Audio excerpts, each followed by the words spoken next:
Was it all just a dream? God bless you, Florida. Thank you. Did the last 4 years not really happen? Look, there's Ben Affleck. He's often in my dreams. And the taxi driver guy, he was there too. And little Stevie Wonder, he seemed so happy, like a miracle had taken place. Was it a dream? Or was it real?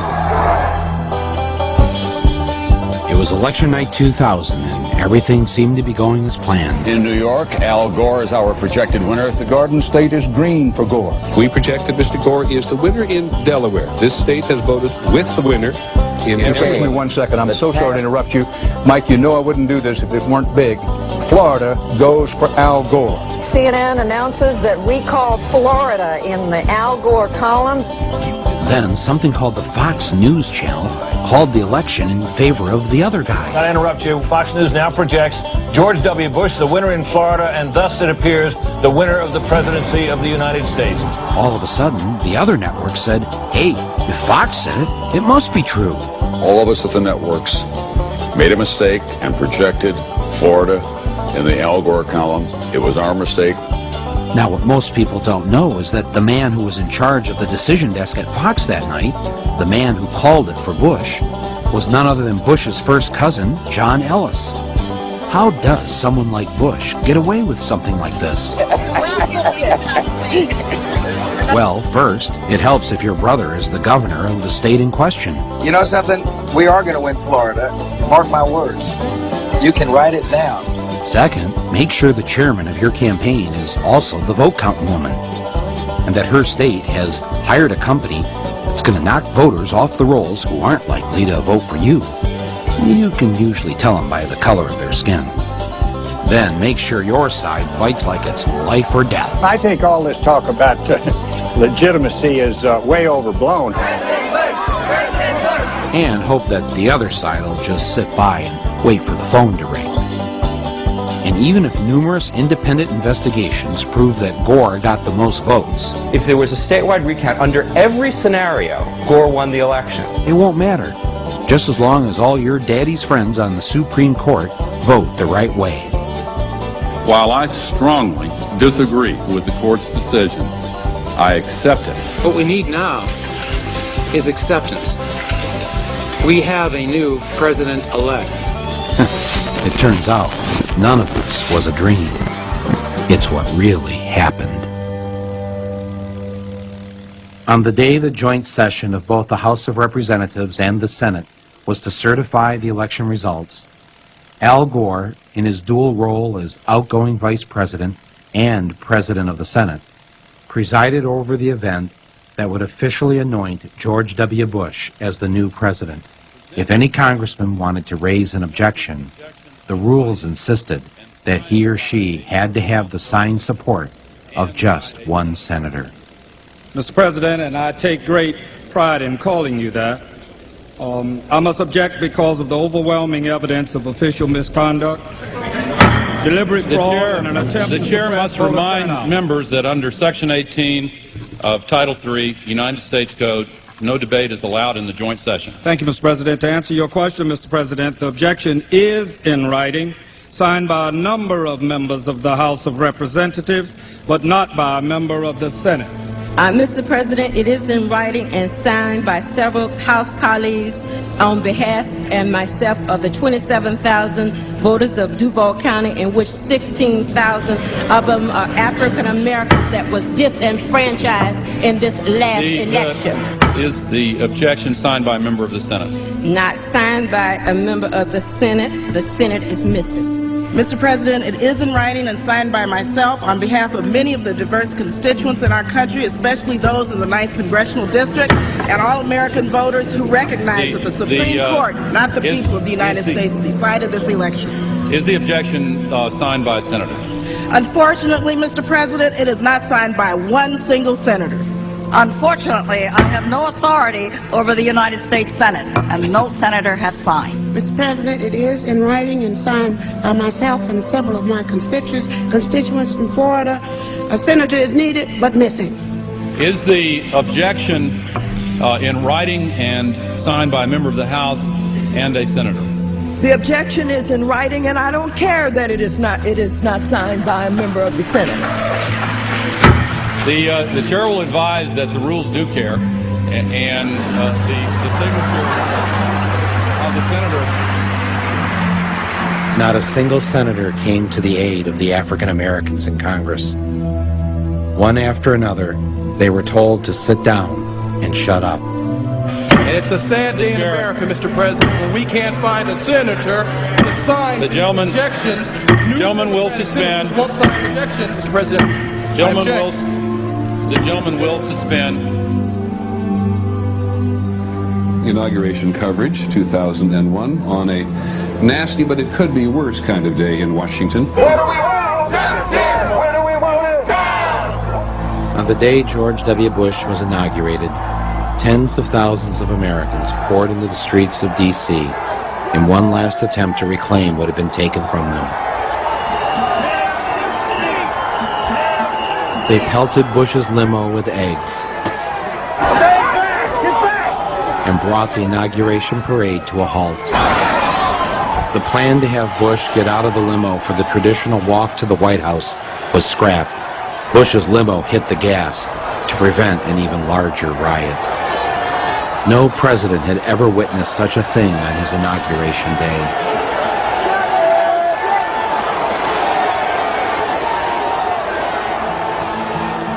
And for the next 8 months, it didn't get any better for George W. Bush.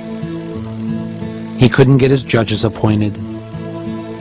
He had trouble getting his legislation passed, and he lost Republican control of the Senate. His approval ratings in the polls began to sink. He was already beginning to look like a lame duck president. With everything going wrong, he did what any of us would do. He went on vacation.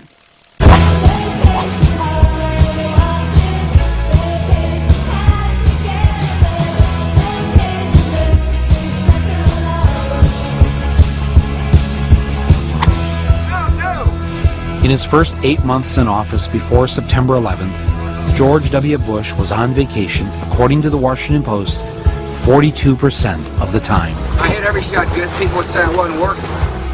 It was not surprising that Mr. Bush needed some time off. Being president is a lot of work. At these folks that say you're loafing here in Texas, that you're taking too long of a vacation. They don't understand the definition of work then. I'm getting a lot done. Secondly, you don't have to be in Washington to work.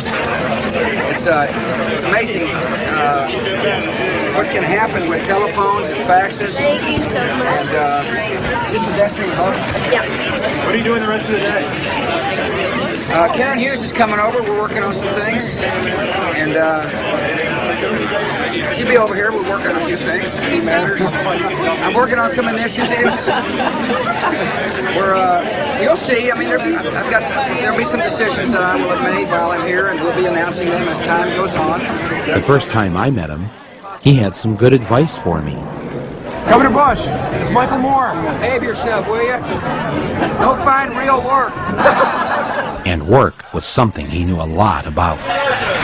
Anybody want some grits? Relaxing at Camp David, yachting off Kenny Bunkport. How you doing? Or being a cowboy on the ranch in Texas. I love the nature. I love to get in the pickup truck with my dogs. Oh, hi. George Bush spent the rest of August at the ranch, where life was less complicated. Mr. Armadale loved to dig the soil looking for bugs. And so I went out there the other day, and there was Barney buried in his hole, chasing an armadillo. It was a summer to remember. And when it was over, he left Texas for his second favorite place. On September 10th, he joined his brother in Florida, where they looked at files and met important Floridians. He went to sleep that night in a bed made with fine French linens.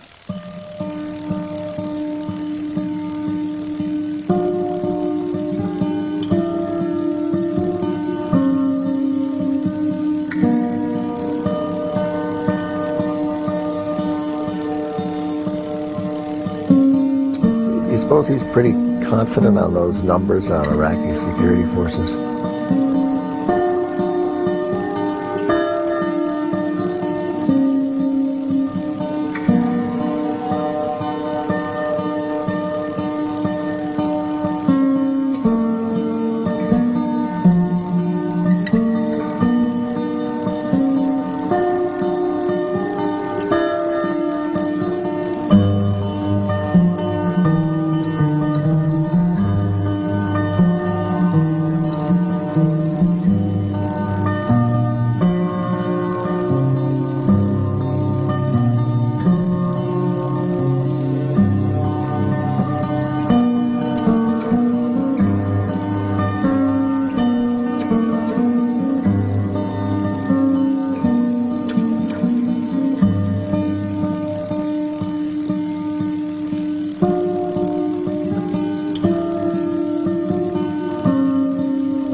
Make me look young.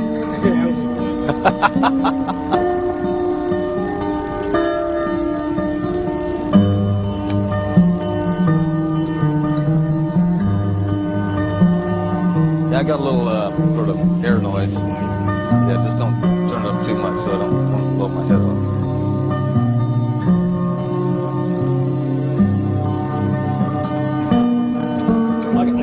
I got a mic here if they want to hear. Testing 1 2. This is the Oval Office. Testing 1 2. Testing 1 2. This is the Oval Office. Testing 1 2 3 4 5.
On September 11th, 2001, nearly 3,000 people, including a colleague of mine, Bill Weems, were killed in the largest foreign attack ever on American soil.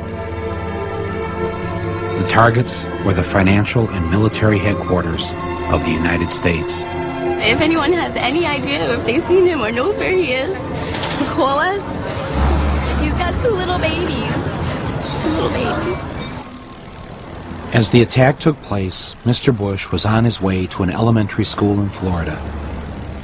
When informed of the first plane hitting the World Trade Center, where terrorists had struck just 8 years prior, Mr. Bush decided to go ahead with his photo opportunity.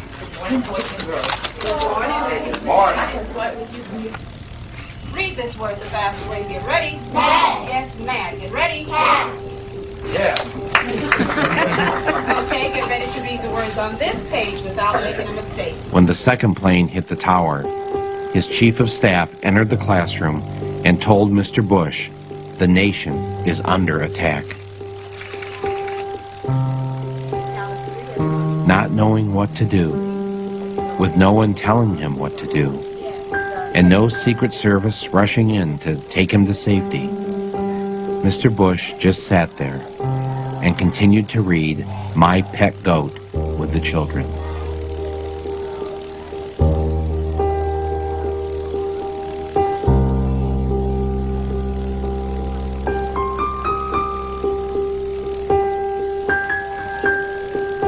Nearly 7 minutes passed with nobody doing anything.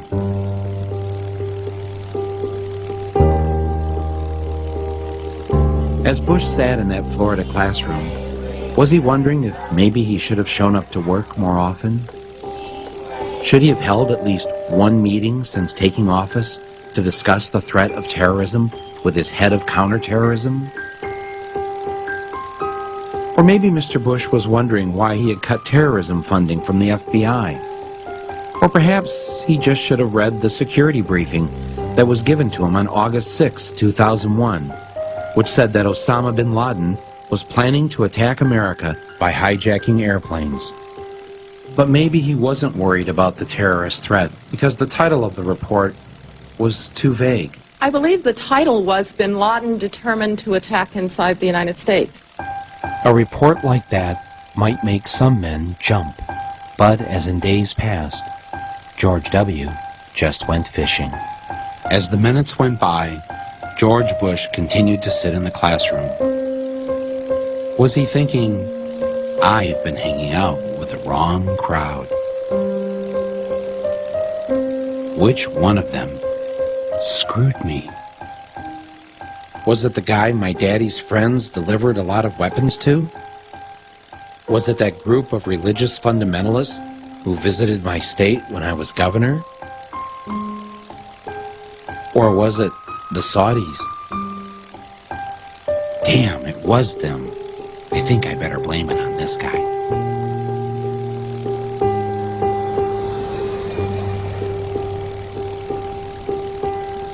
In the days following September 11th, all commercial and private airline traffic was grounded.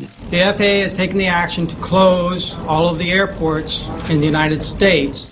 Even grounding the president's father, former President Bush, on a flight forced to land in Milwaukee.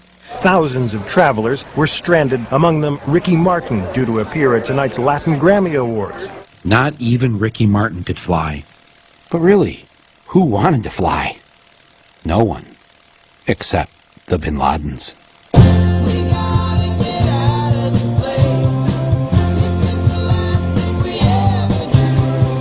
We had some airplanes authorized at the highest levels of our government to fly to pick up Osama bin Laden's family members and others from Saudi Arabia and transport them out of this country. It turns out that the White House approved planes to pick up the Bin Ladens and numerous other Saudis. At least 6 private jets and nearly 24 commercial planes carried the Saudis and the Bin Ladens out of the U.S. after September 13th. In all, 142 Saudis, including 24 members of the Bin Laden family, were allowed to leave the country. Osama's always been portrayed as the bad apple, the black sheep in the family, and that they cut off all relationship with him around 1994. In fact, things are much more complicated than that. You mean Osama has had contact with other family members? That's right. In the summer of 2001, just before 9/11, one of Osama's sons got married in Afghanistan, and several family members showed up at the wedding. Bin Laden. That's right. So they've not cut off completely. That's really an exaggeration. We now welcome to Larry King Live. Good to see him again. Prince Bandar, the ambassador of the Kingdom of Saudi Arabia to the United States. We had about 24 members of Bin Laden's family. And in America, students, and His Majesty felt it's not fair for those innocent people to be subjected to any harm. On the other hand, we understood, had a high emotion, so with coordination with the FBI, we got them all out. This is retired FBI agent Jack Clunan. Before 9/11, he was a senior agent on the joint FBI-CIA Al-Qaeda task force. I, as an investigator, would not want these people to have left. I think in the case of the Bin Laden family, I think it would have been prudent. Hand the subpoenas out, have them come in, get on the record. You know, get on the record. That's the proper procedure. Yeah. How many people were pulled off of airlines after that coming into the country who were what? They were from the Middle East, or they fit a very general picture. We held hundreds of and weeks and months at a time. Did the authorities do anything when the Bin Ladens tried to leave the country? No, they were identified at the airport. They looked at their passports, and they were identified. Well, that's what would happen to you or I if we were exactly. Exactly. So a little interview, check the passport. What else? Nothing. I don't know about you, but usually when the police can't find a murderer, don't they usually want to talk to the family members to find out where they think he might be? You have no idea where your husband might be. Well, if you should hear anything, let us know, will you? You willing to come downtown and give us a statement? This gonna take long? You got the time. Mine's worth money, yours isn't. Send in a bill. I asked you a question. You're here to answer them, not ask them. Now, you listen to me, cop. I pay your salary. All right, sit down. I'm going to earn it. Yeah, that's how cops do it. What was going on here? I think we need to know a lot more about that. That needs to be the subject of a significant investigation. What happened? How did it happen? Why did it happen? And who authorized it? Trying to imagine what those poor bastards were feeling when they were jumping out of that building to their death. Those young guys and cops and firemen that ran into that building never asked a question, and they're dead. And families' lives are ruined, and they'll never have peace. That's right. And if I had to inconvenience a member of the Bin Laden family with a subpoena or a grand jury, do you think I'd lose any sleep over it? Not for a minute, Mike. No one would question it. No, it's right. Not even the biggest civil libertarian. No, it's no just, one would question. It's just, you know, you got a lawyer, fine. Counselor, fine. Mr. Bin Laden, this is why I'm asking you. It's not because I think that you're anything. I just want to ask you the questions that I would anybody. Right. And that's all. None of this made any sense. Can you imagine in the days after the Oklahoma City terrorist bombing, President Clinton helping to arrange a trip out of the country for the McVeigh family? What do you think would have happened to Clinton if that had been revealed?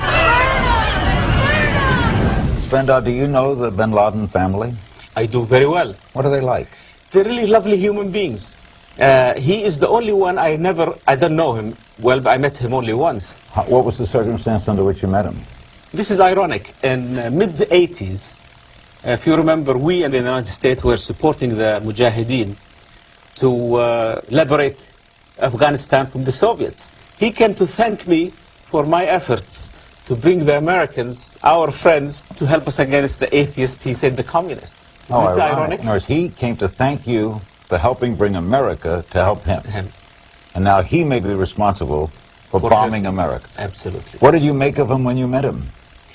I was not impressed, to be honest with you. Not impressed? No, I thought he was simple and very quiet guy. A simple and quiet guy whose family just happened to have a business relationship with the family of George W. Bush. Is that what he was thinking about? Because if the public knew this, it wouldn't look very good. Was he thinking, you know, I need a big black marker? In early 2004, in a speech during the New Hampshire primary, I called George W. Bush a deserter from his time in the Texas Air National Guard. In response, the White House released his military records in the hopes of disproving the charge. What Bush didn't know is that I already had a copy of his military records, uncensored, obtained in the year 2000. And there is one glaring difference between the records released in 2000 and those he released in 2004. A name had been blacked out. In 1972, 2 airmen were suspended for failing to take their medical examination. One was George W. Bush, and the other was James R. Bath. In 2000, the documents show both names. But in 2004, Bush and the White House had Bath's name blacked out. Why didn't Bush want the press and the public to see Bath's name on his military records? Perhaps he was worried that the American people would find out that at one time James R. Bath was the Texas money manager for the bin Ladens. Bush and Bath had become good friends when they both served in the Texas Air National Guard. After they were discharged, when Bush's dad was head of the CIA, Bath opened up his own aviation business after selling a plane to a man by the name of Salam bin Laden, heir to the second largest fortune in Saudi Arabia, the Saudi bin Laden Group. W at that time was just starting off in the world as a businessman. Because he's a guy who's always tried to emulate his father, he decided to go into the oil business. He founded an oil company, a drilling company out in West Texas called Arbusto, which was very, very good at drilling dry holes that nothing came out of. But the question has always been, where did this money come from? Now his dad was rich. His dad could have done this for him, but his dad didn't do this for him. There's no indication that Daddy wrote a check to start him off in this company. So where did George W. Bush get his money? I'm George Bush. One person who did invest in him was James R. Bath. Bush's good friend, James Bath, was hired by the bin Laden family to manage their money in Texas and invest in businesses. And James Bath himself, in turn, invested in George W. Bush. Bush ran Arbusto into the ground, as he did every other company he was involved in, until finally one of his companies was bought by Harken Energy, and they gave him a seat on their board. A lot of us have suspected through the years that there has been Saudi oil money involved in all of these companies. Harken, Spectrum 7, Arbusto Drilling, all of the Bush companies, whenever they got into trouble, there were these angel investors who flowed money into the companies. So the question is, why would Saudis, who had all the oil in the world, go around the globe to invest in this lousy oil company? And the thing is, it had one big asset. Harken had one thing going for it, which is that George W. Bush was on its board of directors at a time when his father was president of the United States.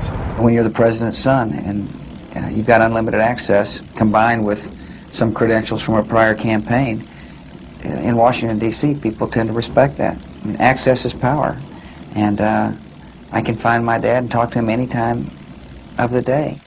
Yes, it helps to be the president's son, especially when you're being investigated by the Securities and Exchange Commission. In 1990, when Mr. Bush was a director of Harken Energy, he received this memo from company lawyers, warning directors not to sell stock if they had unfavorable information about the company. 1 week later, he sold $848,000 worth of Harken stock. 2 months later, Harken announced losses of more than $23 million. The James Baker law partner who helped Bush beat the rap from the SEC was a man by the name of Robert Jordan, who, when George W. became president, was appointed ambassador to Saudi Arabia. After the Harken debacle, the friends of Bush's dad got him a seat on another board of a company owned by the Carlyle Group. We wanted to look at which companies actually gained from September 11th. Turned up this company, Carlyle Group. The Carlyle Group is a multinational conglomerate that invests in heavily government-regulated industries like telecommunications, healthcare, and particularly defense. Both George W. Bush and George H.W. Bush worked for the Carlyle Group, the same company that counted the bin Laden family among its investors. Carlyle Group was holding its annual investor conference on the morning of September 11th in the Ritz-Carlton Hotel in Washington, D.C. At that meeting were all of the Carlyle regulars. James Baker, likely John Major, definitely George H.W. Bush, though he left the morning of September 11th. Shafiq bin Laden, who is Osama bin Laden's half-brother, and was in town to look after his family's investments in the Carlyle Group.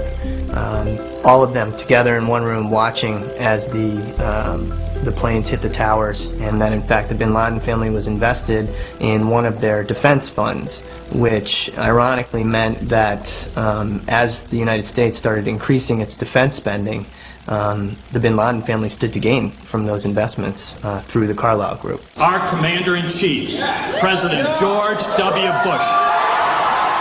With all the weapons companies it owned, the Carlyle Group was, in essence, the 11th largest defense contractor in the United States. Thanks a lot. It owned United Defense, makers of the Bradley Armored Fighting Vehicle.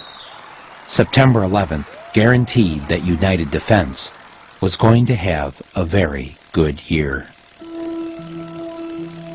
Just 6 weeks after 9/11, Carlyle filed to take United Defense public, and in December made a one-day profit of $237 million. But sadly, with so much attention focused on the bin Laden family being important Carlyle investors, the bin Ladens eventually had to withdraw.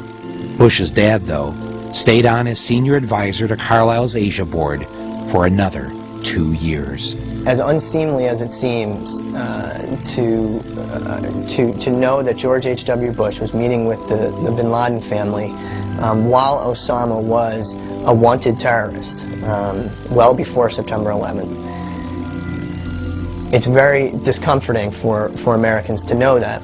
George H.W. Bush is a man who has obviously incredible reach into the White House. He receives daily CIA briefings, which is the right of any ex-president, but very few ex-presidents actually exercise that right. He does. And I think in a very real way, they are benefiting from the confusion that arises when George H.W. Bush visits Saudi Arabia on behalf of Carlyle and meets with the royal family and meets with the bin Laden family. Is he representing the United States of America, or is he representing an investment firm in the United States of America, or is he representing both? This company is about money. It's not about conspiracies to run the world or engineer political maneuvering and things like that. It's about making money, and it's about making a lot of money, and they've done very well. To get you on the record on this question, in the White House view, there's no ethical conflict in former President Bush and former Secretary of State Jim Baker using their contacts with world leaders to represent one of the most well-known military arms dealers, the Carlyle Group. The President has full faith that his family will conform with all proper ethics laws, and will act properly in their conduct. Okay, so let's say one group of people, like the American people, pay you $400,000 a year to be President of the United States. But then another group of people invest in you, your friends, and their related businesses $1.4 billion over a number of years. Who are you going to like? Who's your daddy? Because that's how much the Saudi royals and their associates have given the Bush family, their friends, How are you, sir? and their related businesses in the past 3 decades. Seems like a very nice reunion with friends. Is it rude to suggest that when the Bush family wakes up in the morning, they might be thinking about what's best for the Saudis instead of what's best for you or me? Yes, know each other. Because $1.4 billion just doesn't buy a lot of flights out of the country. It buys a lot of love.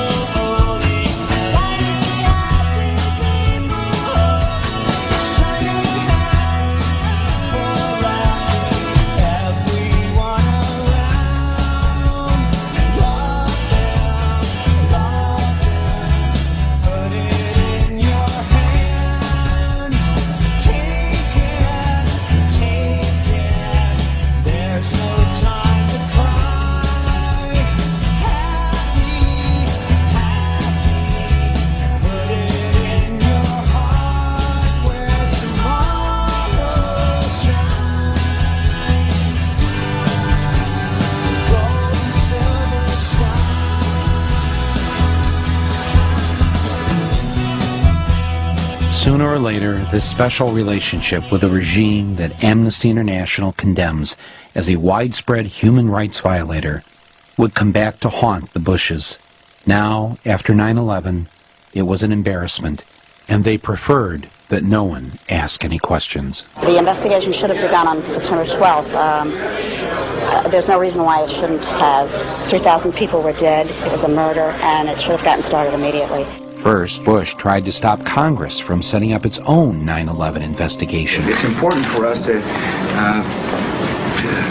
not reveal how we collect information. That's what the enemy wants. And we're fighting an enemy.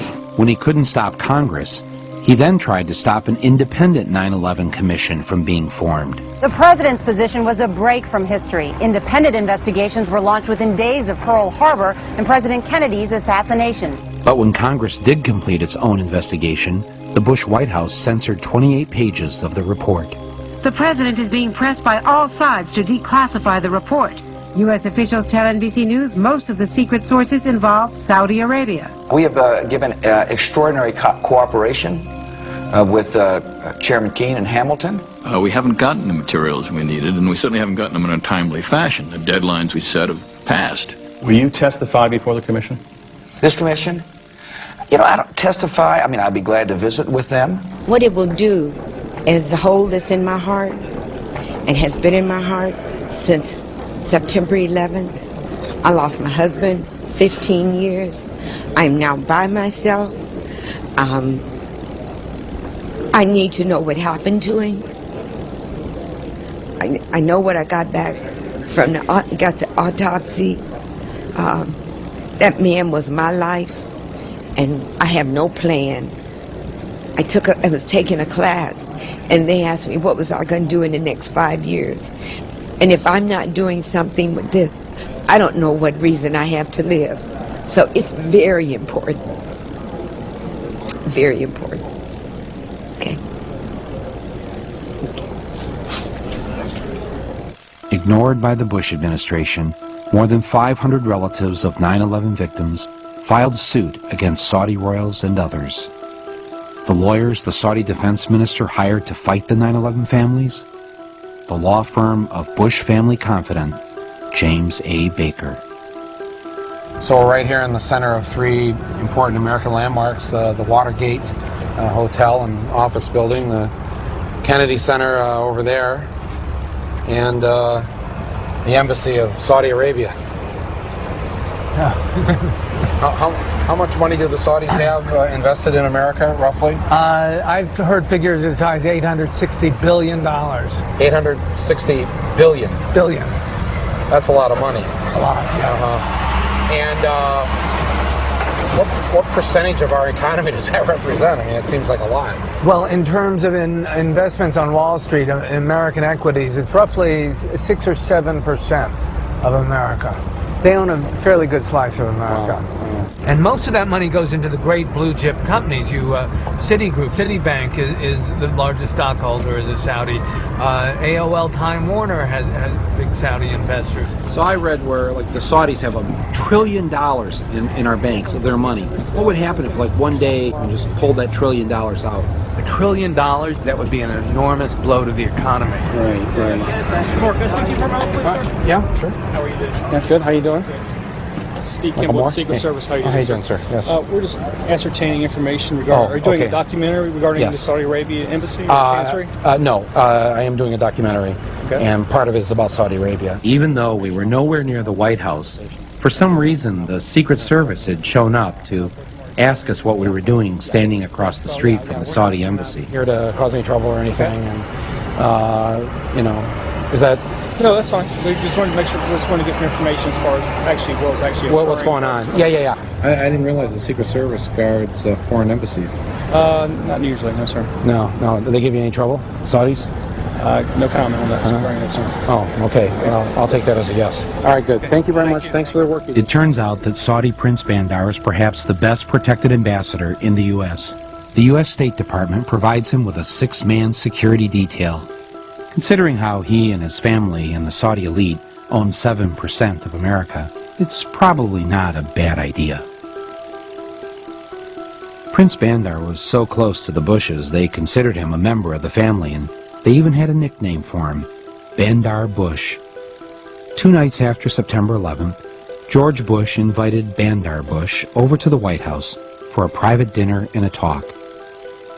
Even though bin Laden was a Saudi, and Saudi money had funded al-Qaeda, and 15 of the 19 hijackers were Saudis, here was the Saudi ambassador casually dining with the president on September 13th. What were they talking about? Were they commiserating or comparing notes? Why would Bandar's government block American investigators from talking to the relatives of the 15 hijackers? Why would Saudi Arabia become reluctant to freeze the hijackers' assets? The two of them walked out on the Truman balcony so that Bandar could smoke a cigar and have a drink. In the distance, across the Potomac, was the Pentagon, partially in ruins. I wonder if Mr. Bush told Prince Bandar not to worry, because he already had a plan in motion. You come in September 12th, ready to plot what response we take to al-Qaeda. Let me talk about the response that you got from top administration officials. On that day, what did the president say to you? The president, in a very intimidating way, left us, me and my staff, with the clear indication that he wanted us to come back with the word that there was an Iraqi hand behind 9/11, because they had been planning to do something about Iraq from before the time they came into office. Did he ask about any other nations other than Iraq? No, not at all. It was Iraq, Saddam, find out, get back to me. And were his questions more about Iraq than about al-Qaeda? Absolutely. Absolutely. He didn't ask me about al-Qaeda. And the reaction you got that day from the defense secretary, Donald Rumsfeld, from his assistant, Paul Wolfowitz? Well, Donald Rumsfeld said, when we talked about bombing the al-Qaeda infrastructure in Afghanistan, he said there were no good targets in Afghanistan. Let's bomb Iraq. And we said, but Iraq had nothing to do with this. And that didn't seem to make much difference. And the reason they had to do Afghanistan first was it was obvious that al-Qaeda had attacked us, and it was obvious that al-Qaeda was in Afghanistan. The American people wouldn't have stood by if we had done nothing on Afghanistan.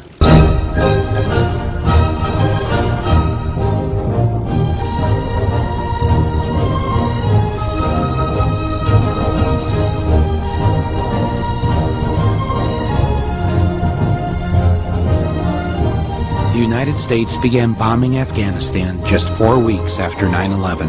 Mr. Bush said he was doing so because the Taliban government of Afghanistan had been harboring bin Laden. We will smoke them out of their holes. We're going to smoke them out. Smoke him out. We'll smoke him out of his cave. Let's rush him and smoke him out. For all his tough talk, Bush really didn't do much. But what they did was slow and small. They put only 11,000 troops into Afghanistan. There are more police here in Manhattan, than there are U.S. troops in Afghanistan. Basically, the president botched the response to 9/11. He should have gone right after bin Laden. The U.S. Special Forces didn't get into the area where bin Laden was for 2 months. 2 months? A mass murderer who attacked the United States was given a 2-month head start? Who in their right mind would do that? Anybody say nice shot? Nice shot. Hell of a shot. Or was the war in Afghanistan really about something else? Perhaps the answer was in Houston, Texas. In 1997, while George W. Bush was governor of Texas, a delegation of Taliban leaders from Afghanistan flew to Houston to meet with Unocal executives to discuss the building of a pipeline through Afghanistan, bringing natural gas from the Caspian Sea. And who got a Caspian Sea drilling contract the same day Unocal signed the pipeline deal? A company headed by a man named Dick Cheney, Halliburton. From the point of view of the U.S. government, this was kind of a magic pipeline because it could serve so many purposes. And who else stood to benefit from the pipeline? Bush's #1 campaign contributor, Kenneth Lay, and the good people of Enron. Only the British press covered this trip. Then, in 2001, just 5.5 months before 9/11, the Bush administration welcomed a special Taliban envoy to tour the United States to help improve the image of the Taliban government. You have imprisoned the women. It's a horror, let me tell you. And I'm really sorry to your husband. He might have a very difficult time with you. Here's the Taliban official visiting our State Department to meet with U.S. officials. Why on earth would the Bush administration allow a Taliban leader to visit the United States, knowing that the Taliban were harboring the man who bombed the USS Cole and our African embassies? Well, I guess 9/11 put a stop to that. When the invasion of Afghanistan was complete, we installed its new president, Hamid Karzai. Who was Hamid Karzai? He was a former advisor to UNICAL. Bush also appointed as our envoy to Afghanistan, Zalmay Khalilzad, who was also a former UNICAL advisor. I guess you can probably see where this is leading. Faster than you can say black gold Texas tea, Afghanistan signed an agreement with their neighboring countries to build a pipeline through Afghanistan carrying natural gas from the Caspian Sea. Oh, and the Taliban? Well, they mostly got away. As did Osama bin Laden and most of Al-Qaeda. Terror is bigger than one person. And he's a person who's now been marginalized. So I don't know where he is. Nor do, I just don't spend that much time on him. Ellie, to be honest with you. Didn't spend much time on him? What kind of president was he? I'm a war president. I make decisions here in the Oval Office in foreign policy matters with war on my mind. With the war in Afghanistan over and bin Laden forgotten, the war president had a new target. The American people. We've got an unusual terror warning from the feds to tell you about. Fox News has obtained an FBI bulletin that warns terrorists could use pen guns, just like in James Bond, filled with poison as weapons. Good evening, everyone. America is on high alert tonight, just 4 days before Christmas. A possible terror threat as bad as or worse than 9/11. But where? How? There's nothing specific to report.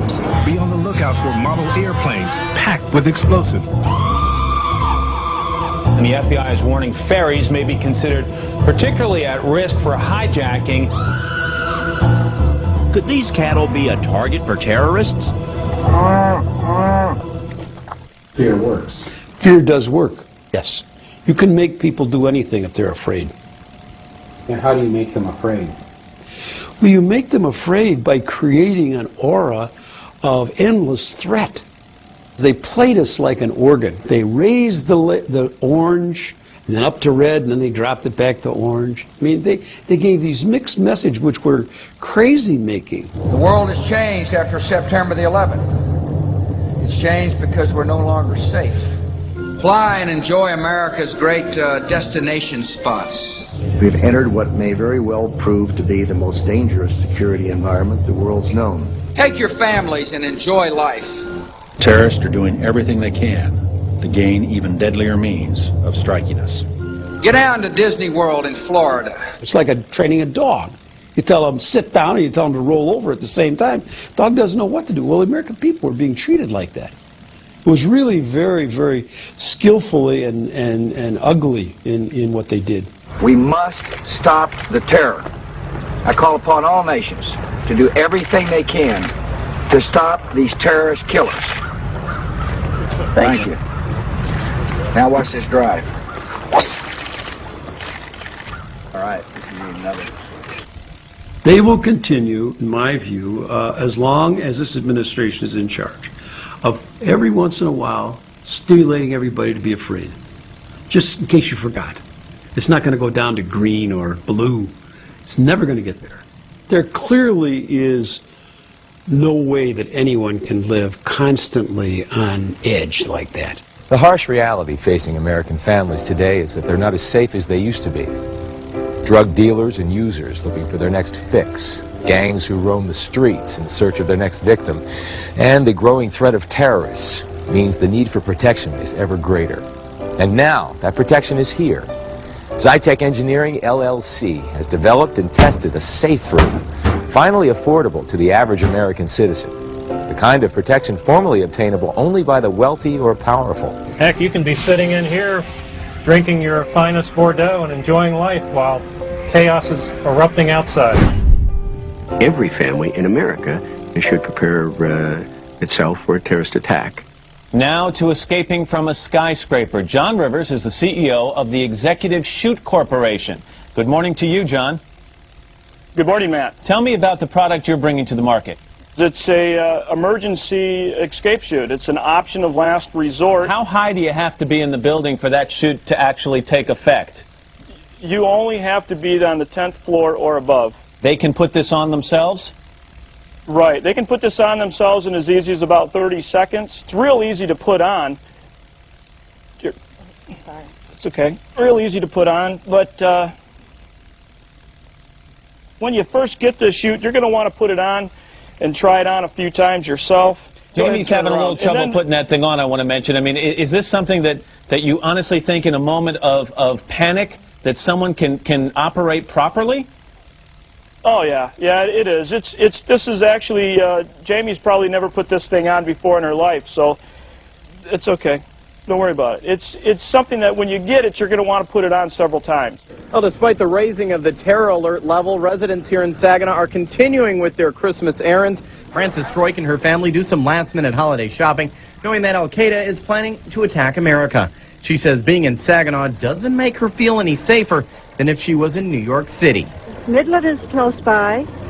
And I said, Detroit's not that far away. I said, they could be something in Flint. This could be concerns for people around here. Well, you never know where they're going to hit. You never know where they're going to hit. But one potential target specifically mentioned by the terrorist has security officials baffled.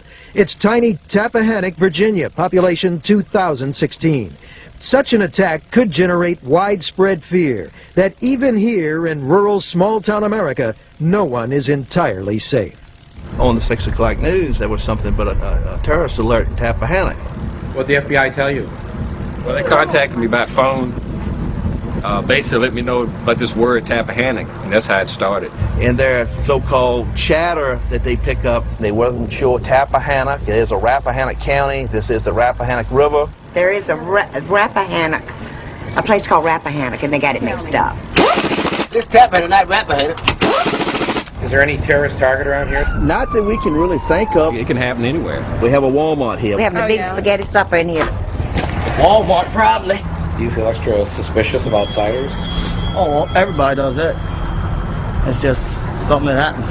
When I look at certain people, I wonder, oh my goodness, do you think they could be a terrorist? You never know what's going to happen. That's right, you never know what's going to happen. You never know what's going to happen. It's going to happen right now, you know. Never trust nobody you don't know.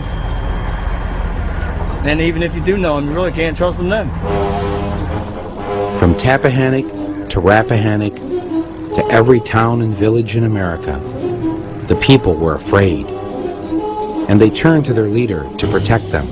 But protect them from what? Let the eagle soar like she's never soared before, from rocky coast to golden shore. Let the mighty eagle soar. Meet John Ashcroft. In 2000, he was running for re-election as senator from Missouri against a man who died the month before the election. The voters preferred the dead guy, so George W. Bush made him his attorney general. He was sworn in on a stack of Bibles, because when you can't beat a dead guy, you need all the help you can get. During the summer before 9/11, Ashcroft told acting FBI Director Thomas Pickard that he didn't want to hear anything more about terrorist threats. Mr. Watson had come to you and said that the CIA was very concerned that there would be an attack. You said that you told the Attorney General this fact repeatedly in these meetings. Is that correct? I told him at least on 2 occasions. And you told the staff, according to this statement, that Mr. Ashcroft told you that he did not want to hear about this anymore. Is that correct? That is correct. His own FBI knew that summer that there were al-Qaeda members in the U.S. and that bin Laden was sending his agents to flight schools around the country. But Ashcroft's Justice Department turned a blind eye and a deaf ear. But after 9/11, John Ashcroft had some brilliant ideas for how to protect America. The USA Patriot Act, adopted by Congress and signed by Bush 6 weeks after the attacks, has changed the way the government does business. The USA Patriot Act allows for searches of medical and financial records, computer and telephone conversations, and even for the books you take out of the library. But most of the people we spoke to say they're willing to give up some liberties to fight terrorism. Maybe that's a good thing. It's definitely sad, but it has to be done. Yes, something needed to be done. These are the good people who make up Peace Fresno, a community group in Fresno, California. Unlike the rest of us, they've received an early lesson in what the Patriot Act is all about. Each week, they meet to discuss matters of peace. They sit around, they share stories, they eat cookies. Some have more than one. This is Aaron Stokes, a member of Peace Fresno. The other members liked him. He had come to the meetings. He went with us. We go out on Friday nights and stand on a very busy corner in Fresno. And he had gone with us. He had handed out flyers. He went with us in June to a WTO protest. Then one day, Aaron didn't show up to the meeting. My friend Dan and I were reading the Sunday newspaper. And when I picked up the paper, in the local section, Aaron's picture caught my eye. The article said that a sheriff's deputy had been killed, and I saw it had a name that wasn't the right name. It said that he was a member of the sheriff's anti-terrorism unit. That's right. The photo of the man in the newspaper was not the Aaron Stokes they had come to know. He was actually Deputy Aaron Kilner, and he had infiltrated their group. Sheriff Pierce made it very clear that, yes, in fact, Aaron Kilner was assigned to infiltrate Peace Fresno, that he was able to infiltrate organizations that are open to the public. You could understand why the police needed to spy on a group like Peace Fresno. Just look at them. A gathering of terrorists if I ever saw one. This is Barry Reingold, a retired phone worker from Oakland, California. Barry likes to work out in the gym. Somewhere between his cardio and his strength training, Barry got political. We're up in the gym, and it was after we were working out, and a number of us were talking about 9/11 and Afghanistan and bin Laden, and someone said, bin Laden's a real asshole for murdering those people. And I said, yeah, that's true, but he'll never be as big an asshole as Bush, who bombs all over the world for oil profits. Barry didn't have to worry about the police spying on him. His fellow weightlifters were more than willing to turn him in. I was taking a nap, and I guess it was 1:30, 2 o'clock in the afternoon, and they came to my place, and I said, well, who's there? And I said, the FBI. I said, the FBI? I mean, why are they here? Yes, the FBI had come to see Barry, and they weren't there to jazzercise. The FBI said, have you been talking to people about 9/11 and about bin Laden and oil profits and Afghanistan? I said, a lot of people are talking about these things. I feel my rights have been, trampled on. I mean, if you have something to say to me in the gym, well then, fine. Don't tell the FBI and they come to my apartment while I'm taking a nap. There's nothing to be ashamed of here. There's full transparency. There's nothing about the Patriot Act that I'm ashamed of in any way, shape, or form. I have a 1-800 number. Call me. I'm the guy you call if there's a violation or an abuse. If you've got a poster child on this, I want to see it. That's what I do. I'm hired by the people of the United States to provide oversight. I provide oversight. Trent Lott said the day the bill was introduced, maybe now we can do things we've wanted to do for the last 10 years. No, I've always, a dictatorship would be a heck of a lot easier. There's no question about it. I mean, they had all this on the shelf somewhere, ideas of things they would like to do, and they got 9/11 and they said, it's our chance. Go for it. there was an immediate assumption on the part of the administration that there had to be a surrender of certain of our rights. There's several definitions in the bill that are quite troubling. First of all, the definition of terrorist, and it's so expansive that it could include people who... Like me. No one read it. That's the whole point. They wait till the middle of the night, they drop it in the middle of the night, it's printed in the middle of the night, and the next morning when we come in, it passes. How could Congress pass this Patriot Act without even reading it? Sit down, my son.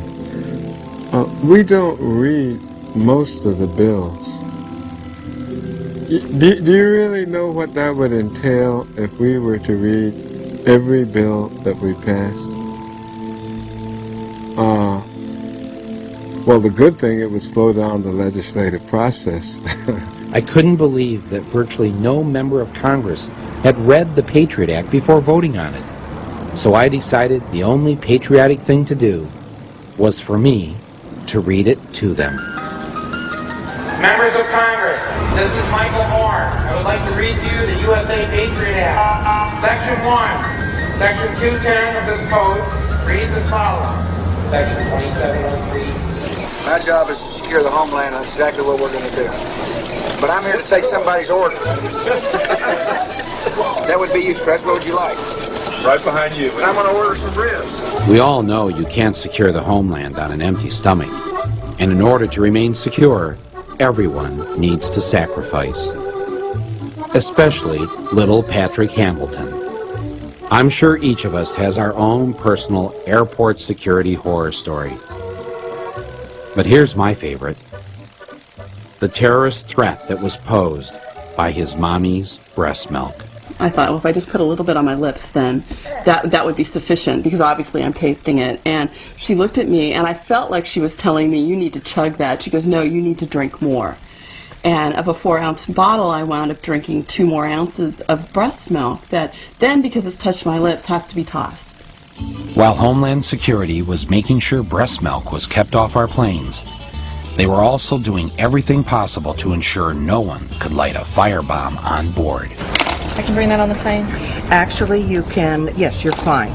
Oops, 1 too many books of matches. You can have 4 books of matches and 2 lighters. When we already have the experience of Richard Reed, the shoe bomber, who would have blown up an airplane with his shoe bomb had he had a butane lighter, according to the FBI, why would the Transportation Security Agency say it's okay to take 4 books of matches and 2 butane lighters in your pockets as you board an airplane?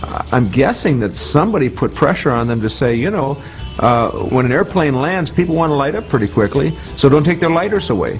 Okay, let me see if I got this straight. Old guys in the gym, bad. Peace groups in Fresno, bad. Breast milk, really bad. But matches and lighters on the plane, oh, hey, no problem. Was this really about our safety? Or was something else going on?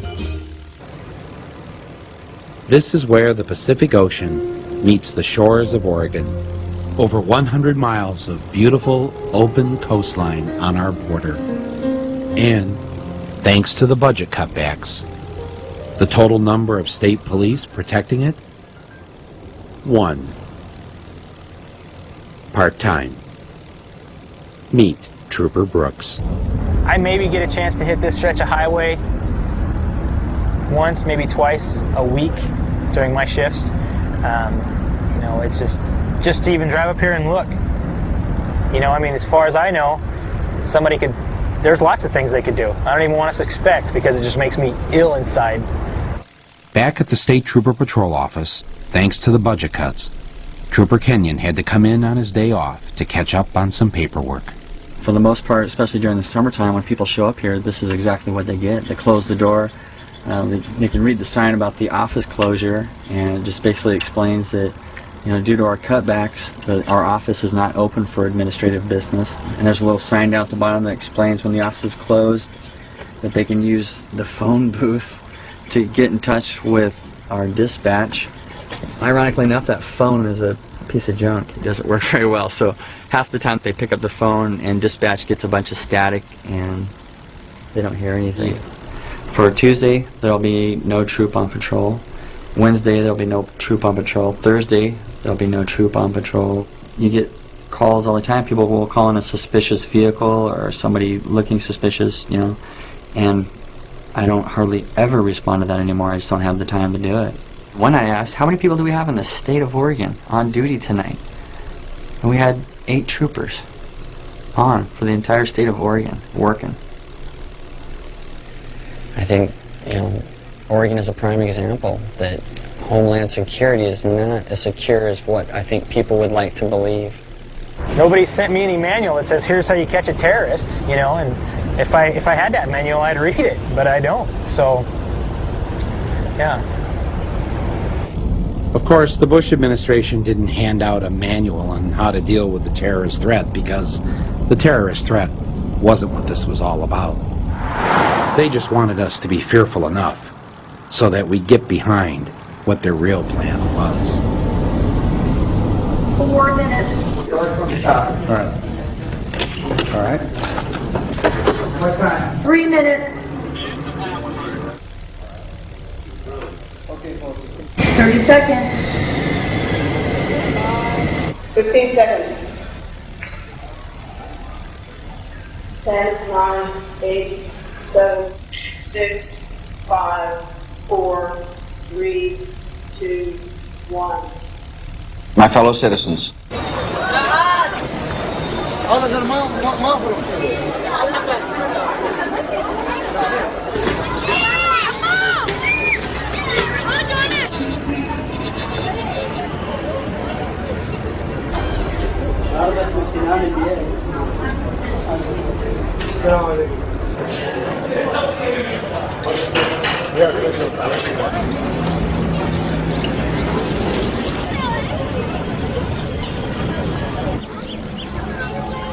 at this hour, American and coalition forces are in the early stages of military operations to disarm Iraq, to free its people, and to defend the world from grave danger. On my orders, coalition forces have begun striking selected targets of military importance to undermine Saddam Hussein's ability to wage war.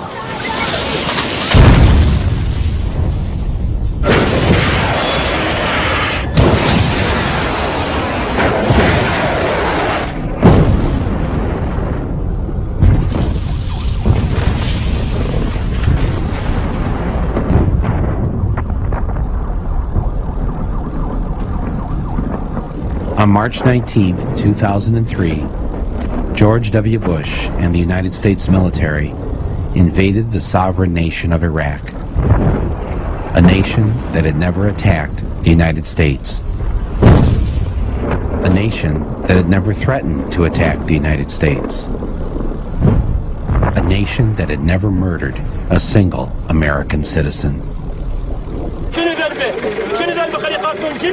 جندي والله جبنا ضايعت عليهم بدو ذاك اللي يضربني ما يرضى يضربني لقم معهم وهذا اللي بقى الحلفه جيب علي يعلق على الحلفه ترى النار يدبق في موته ما يموت طلع سمحه دقيقه we are going to find this I think it's piece of my neighbor young girl age 20 Shams I think it's the other part of her body that's all. There is a lot of innocent civilians that were killed, and I think that is because the U.S. Army, you know, we came in and we knew it wasn't going to be easy, and they pretty much at first shot anything that moved. When war happens and the fighting starts, you know, it's kind of like we're pumped up, motivated, ready to go. It's the ultimate rush, because you know you're going into the fight to begin with, and then you got a good song playing in the background, and that gets you real fired up, ready to do the job. You can hook your CD player up to the tank's internal communication Charlie box, so that way when you put your helmet on, you can hear it through the helmet. This is the one we listen to the most. This is the one when we kill the enemy. Johnny Poole at the body hit the floor is just fitting for the job we were doing.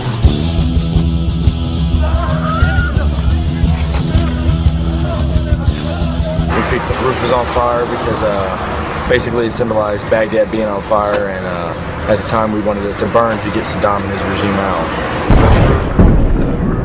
The roof is on fire. We don't need no water, let the motherfucker burn. Burn, motherfucker, burn.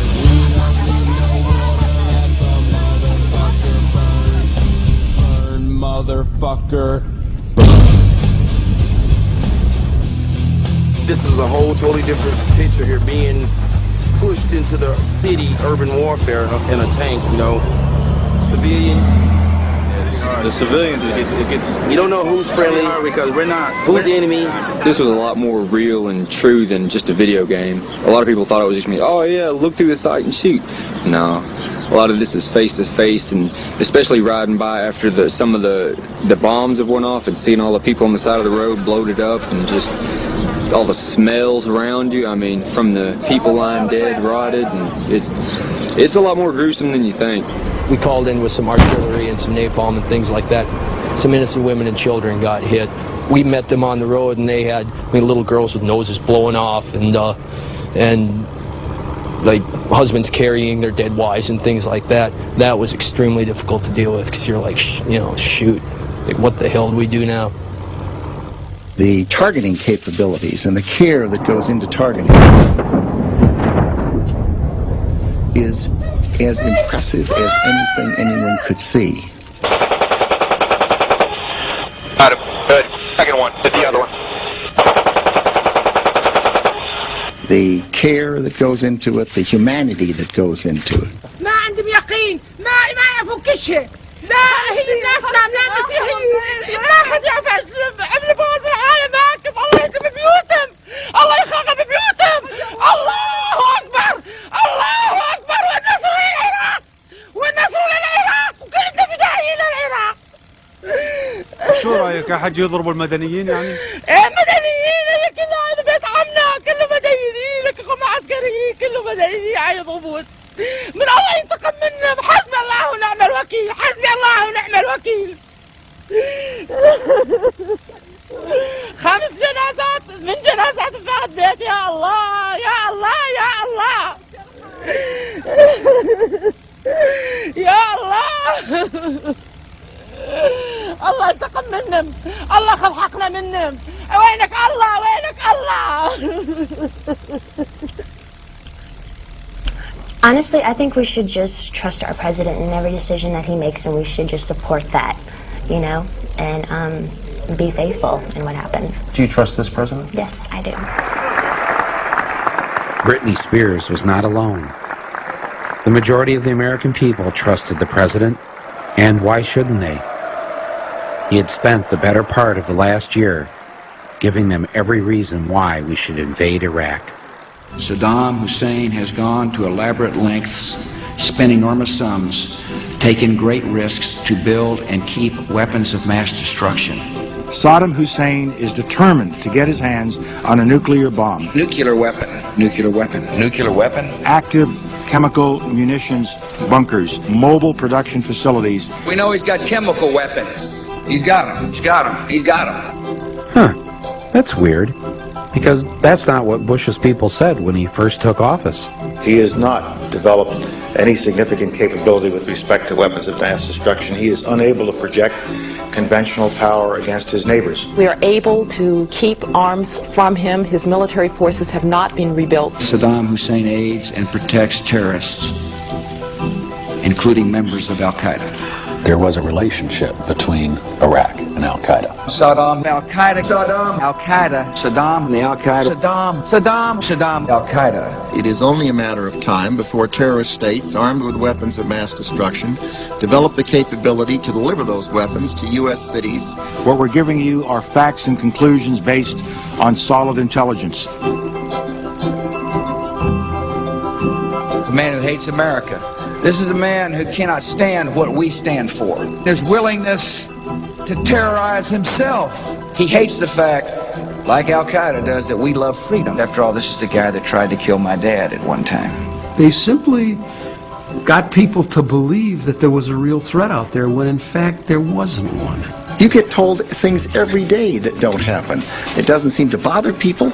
Of course, the Democrats were there to put a stop to all these falsehoods. I will vote to give the president the authority he needs. The United States is prepared to lead a coalition of the willing that will do it. When I say we will lead a coalition of the willing to disarm him if he chooses not to disarm, I mean it. Who's in that coalition of the willing now? You will find out who's in the coalition of the willing. The coalition of the willing.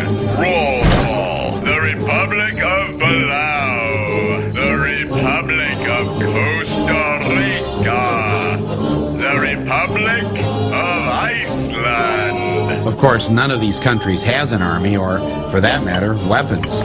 So it looked like we'd be doing most of the invading stuff ourselves. But then there was also Romania, the kingdom of Morocco.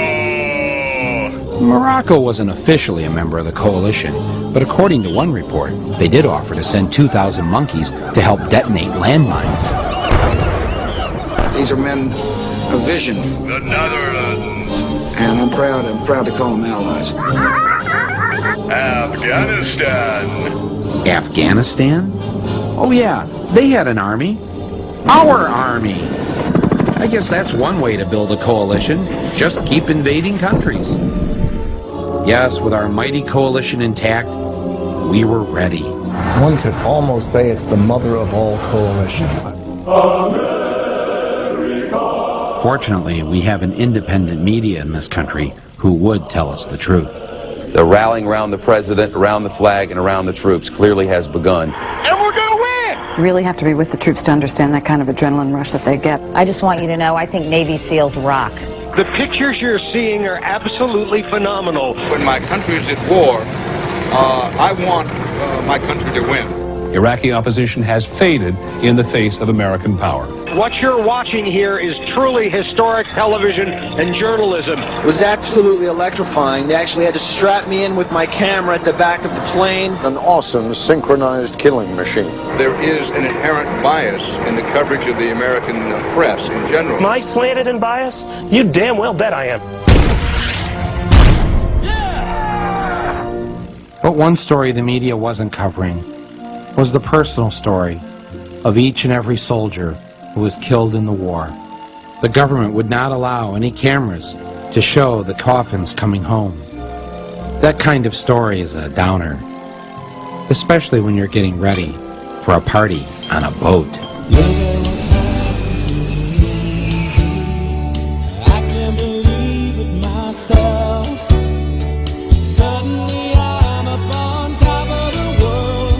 It should have been somebody else. Believe it or not, I'm walking on air. I never thought I could feel so free. Flying away on a wing and a prayer. Who could it be? Believe it or not, it's just me.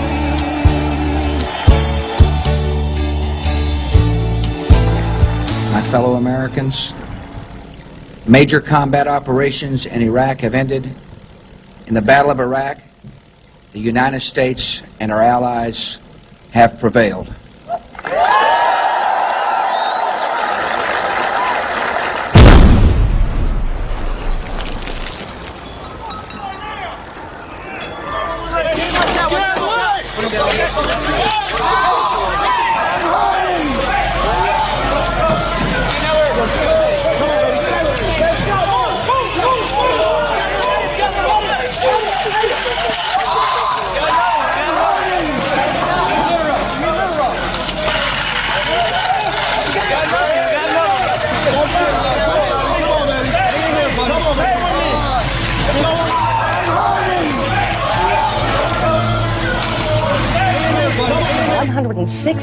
The number of troops killed by hostile fire. 244 U.S. 384 U.S. troops have lost their lives. Killed 484. Died in the line of duty 500. 631 American troops. 825 troops have been killed in Iraq. Largest number of American military deaths since Vietnam.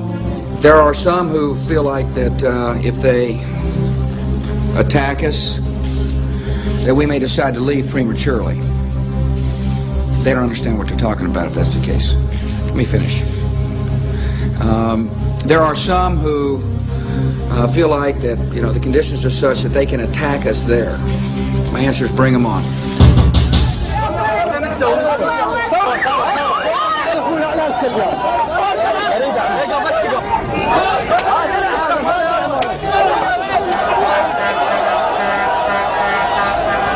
The United States is planning on just walking through here like it was going to be easy and all, but it's not that easy to conquer a country, is it?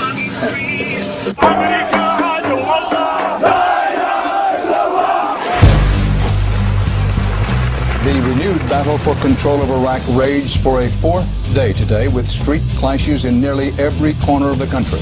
Iraq could become, quote, another Vietnam. Officials say they see evidence that Sunni and Shiite extremists might be joining forces. They're not happy they're occupied.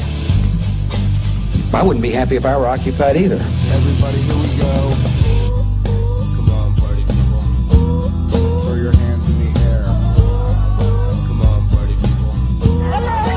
2 Japanese aid workers and a journalist kidnapped by men calling themselves the Mujahideen Squadrons. They threaten to burn the hostages alive if Japan does not withdraw its troops from Iraq within 3 days. What's happened? They attacked our convoy. Well, let's make. Hamill. Thomas. The Pentagon might keep up to 24,000 troops in combat beyond their tour. I know our numbers in the military have gone down. You know, they talk about retention. You know, never really expected to be deployed this long. I don't think anybody did. I don't have any clue as to why we're still in Iraq. If Donald Rumsfeld was here, I'd ask him for his resignation. With the war not going as planned, and the military in need of many more troops, where would they find the new recruits? Military experts say 3 times the 120,000 U.S. troops now deployed would be needed to pacify and rebuild the country. They would find them all across America, in the places that had been destroyed by the economy, places where one of the only jobs available was to join the Army. Places like my hometown of Flint, Michigan. And I was watching TV one day and they showed like some of the buildings and areas that had been hit by bombs and things like that. And while watching, I got to thinking like, it's parts of Flint that look like that. Exactly. And we ain't been in a war. Look at the neighborhood I live in. Most of them are abandoned. I mean, you know, that's not right. You want to talk about terrorism? Come right here. President Bush right here. Come right here. He knows about this corner. I emailed him. At the end of January of '04, the unemployment rate in Flint was actually 17%, but you have to take into consideration as well that when your unemployment runs out, you're no longer counted. I would say that we're probably close to at least 50% not working or underemployed, because being underemployed is just as dangerous.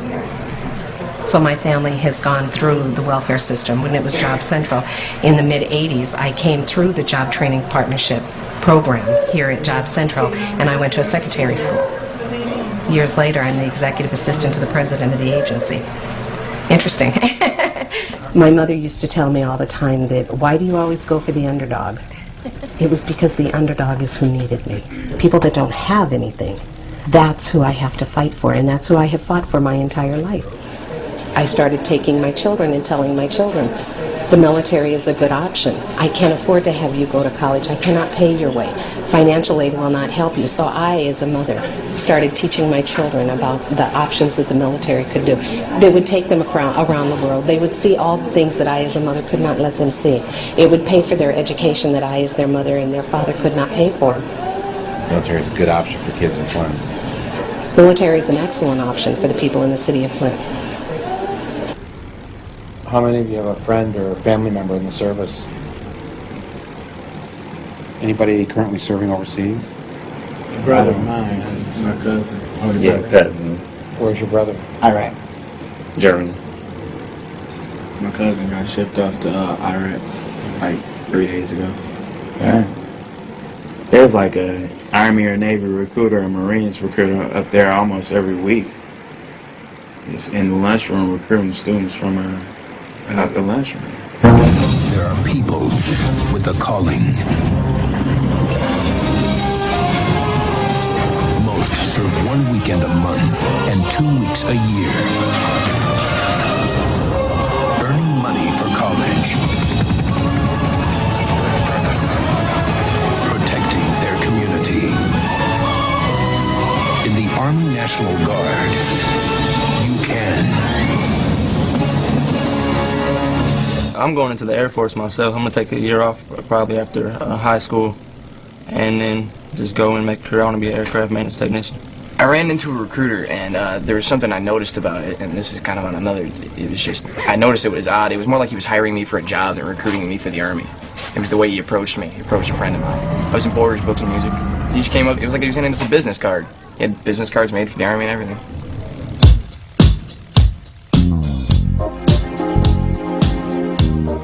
Meet Marine Staff Sergeant Dale Cortman and Sergeant Raymond Plower.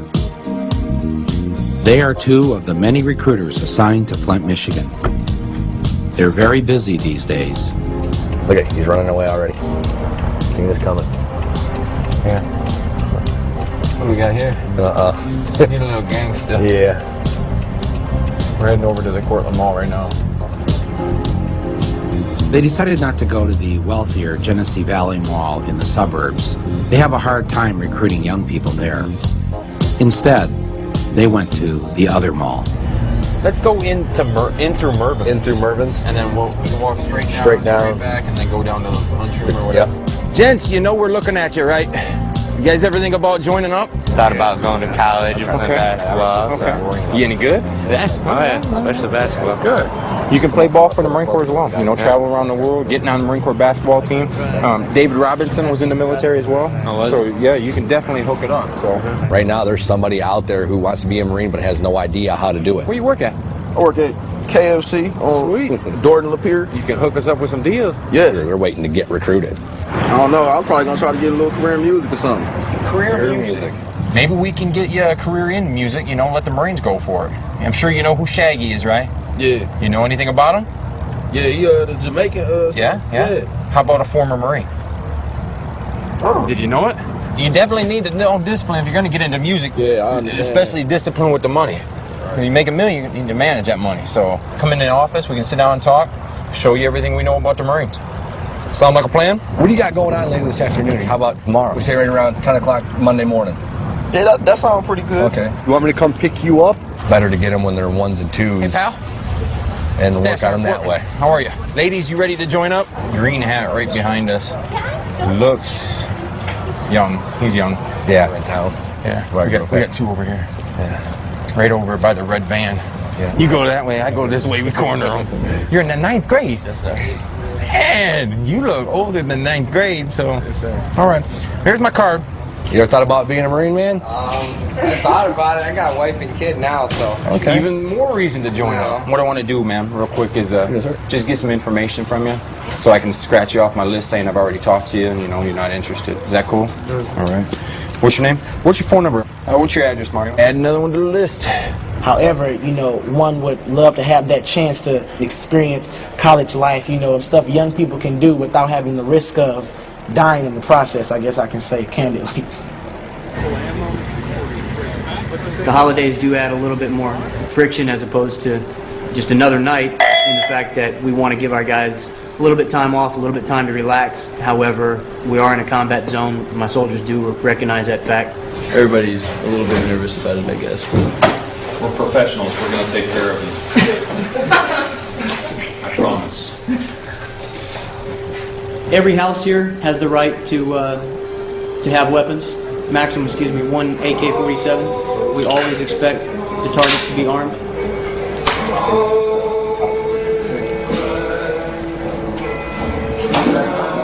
Rock and roll! Fucking bolt cutters. These goddamn things try doors open. Pop this in there. You better watch out. You better not cry. You better not pout. I'm telling you why. Why? Santa Claus is coming to town. Gather round. He's making a list, checking it twice. He's gonna find out who's naughty and nice. Santa Claus is coming to town. He sees you when you're sleeping. He knows when you're away. He knows if you've been bad or good. So be good for goodness sake. You better watch out. Hey, Adele, just hold up. لا تبكي صحي النية لا تبكي بدنا نسألك صحي النية No. Where's she going? I'll go with her. Where's she going? She's gonna call him. Yeah. No. Just where is he at right now? I need to, not on the phone. Not on the phone. Is he in the house? Is he in the house? Bam! Passarelli! Is he in the house? Passarelli! He is in the house. Where? This is him? Get up there, second floor, second floor. Watch out, watch out. Go, go, go. Watch out, Adele, watch out, watch out. Hey, one coming up. That's Sahib Al-Duri. Sahib Al-Duri. What's your name? Sahib. This is Sahib, yeah. This is Sahib. This is Sahib. Yeah. شو مسوي صاحبي الله شو مسوي عيني شو مسوي طالب من الجامعة الله ابوك Tell them to calm down. Guys, moving up in the room, quick one. It will not be long. We appreciate your conversation. This is the target. Sahib Al-Duri, bring him out. We have to, as you go back to the old saying, we win the hearts and minds of the people. That's our job. We have to bring the ideal of democracy and freedom to the country and show them that the American people are not here to rule Iraq. لا تخافي ما راح يضربك بس قولينا الله يخليك يعني يا جيجي تعالي الله يعطيك العافية بس تسكتي عجية شي يحتوي. Let's start doing evidence turn-in. That process takes about 3 hours, so that's going to be it for the night, and that concludes Christmas Eve. Checking in price. He's going to find out here. Merry Christmas, BRT. Merry Christmas. Santa came to Iraq just for you guys. Trying to keep the skies clear for you, Santa. You consider yourself a proud American? Absolutely. I'm extremely proud American. I think I'm probably more proud than the average Joe. When I put my flag out, I can't allow it to touch the ground.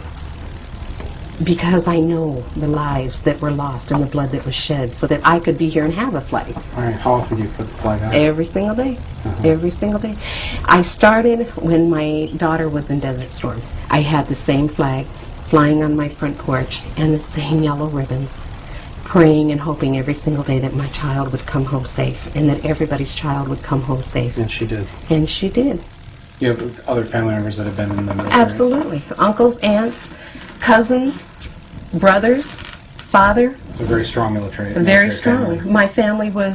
My family is what I consider part of the backbone of America. It's families like mine, and it's not just my family. There's hundreds of families, millions of families out here that this country was founded on their backs. I have been known to be a conservative Democrat. Yeah. That's what you consider yourself, yeah. Yeah. Yeah. It's a great country. It's a great country. It's a great country. The cross that I choose to wear, if you notice, it's a multicultural, a multicolored cross. That's because I believe that all God's people come in many colors. And my family itself is multicultural. You have a daughter who went into the military. Then your firstborn son in the military. That's that's quite a gift to the country. Exactly right. From your family. Exactly right. So having a son in the Army, pretty proud thing. Oh, you know what? He made it. What was your reaction to protesters during, say, the Gulf War or Vietnam? I always hated the protesters. I always hated the protesters. It was just a slap in my face. It was just like they were dishonoring my son. And I burned in my soul to tell them, you don't understand. They're not there because they want to be there. But then I came to understand that they weren't protesting the men and the women that were there. They were protesting the concept of the war. I know I'm a soldier and I'm here to do a job, and I've been a soldier for a while. Once you have to go and do your job and you see the things that you see, I was saying there's some disillusionment in that. County Commander fully expects us to be attacked in some type of way before we get to Park Shell. I know that so far it's been pretty calm, not much has happened, but be aware that it can and it probably will.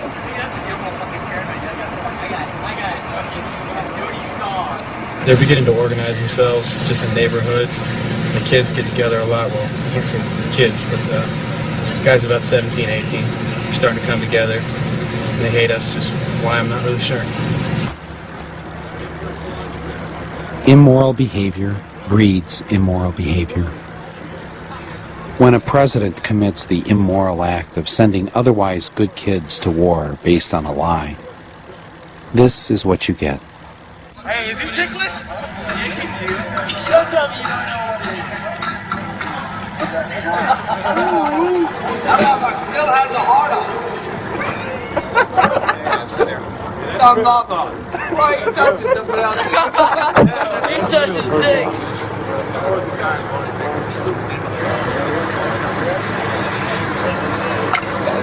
To have these people shoot at us, kill us, blow us up, whatever means they can, and I don't understand it. We're trying to help these people, and it seems they don't want our help. Get out of here. But the minute something goes wrong with them, oh, why weren't you here? Why didn't you do this? You know, I hate this country. You know, I feel that a part of your soul is destroyed and taking another life. And yeah, that statement is very true. You cannot kill someone without killing a part of yourself. If you get called up, you go back to Iraq? No. You know? No. What repercussions do you face if you don't? Possible jail time. That's one possible thing. Are you willing to risk that? Yes. Yes, I will not let my person, I will not let anyone send me back over there to kill other poor people, especially when they pose no threat to me and my country. I won't do it. This is an impressive crowd, the haves and the have-mores. Some people call you the elite. I call you my base.